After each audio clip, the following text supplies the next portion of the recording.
Hello, my name's Jeremy Bruce. I'm the rescue helicopter pilot here covering the Hawke's Bay region. I'm Steph Boston and I'm the clinical nurse manager for the Hawke's Bay DHB flight team.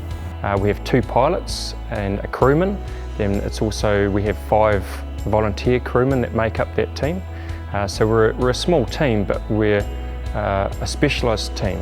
There is a lot of staff involved on the ground, organising the flight itself and making sure the patient is stable enough to fly. When you're on duty, we do 24 hours a day. You basically live and breathe with a pager. For a rescue job, we aim to be airborne during the day in 10 minutes and 20 minutes at night. So the patients that go will cover all spectrums, and it is based on time-critical assessment. For example, they may be going down to Wellington Hospital for specialist cardiac treatment. They also have a specialist neurological unit down there for brain injuries. We also transport quite a few patients to Hbhrt Hospital, where they have a specialist burns unit. Just recently we flew a young 2-year-old child that had poured over a hot cup of tea onto themselves and had severe burns. So we flew that little child and the parent down to Hbhrt Hospital for treatment.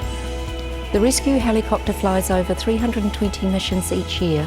Of that, around 170 are inter-hospital transfers.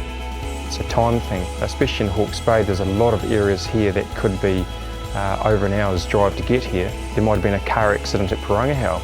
So for us it's only a 15-minute flight, but it's well over an hour's drive. You're getting the patient here in that magical hour and reducing the injuries that they could have. We're actually quite isolated. By road, we don't have the ability to put somebody in an ambulance if they're time critical and pop them over the hill into tertiary care. So, aircraft are really important. The advantage of using the helicopter to take the patient down to Wellington is the helicopter is based right at the back doorstep of the hospital. The helicopter lands on the helipad at Wellington Hospital and is wheeled further 30 metres straight into surgery. It's saving time. You're going from point to point. I go back to one person that was rescued by the rescue helicopter after a tramping incident in the bush. And this gentleman in his 50s had a stroke. We brought him into our emergency department, and then we actually loaded him further into the helicopter and took him down to Wellington for surgery. And that man made almost 100% recovery. It may not necessarily be a remoteness that the helicopter is used for. A young lady that was fit and healthy, and she just went out for a nice morning's walk. She was right at the back of Tomato Peak and she slipped down a slippery track amongst the hills, and she broke her lower leg.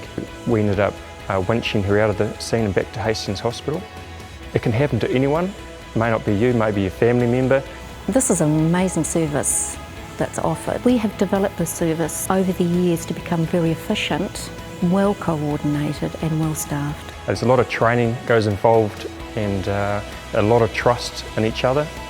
They're working with acutely ill patients who have the potential to die at any time, and they go out there in the worst of weather, the worst of hours, and they deliver.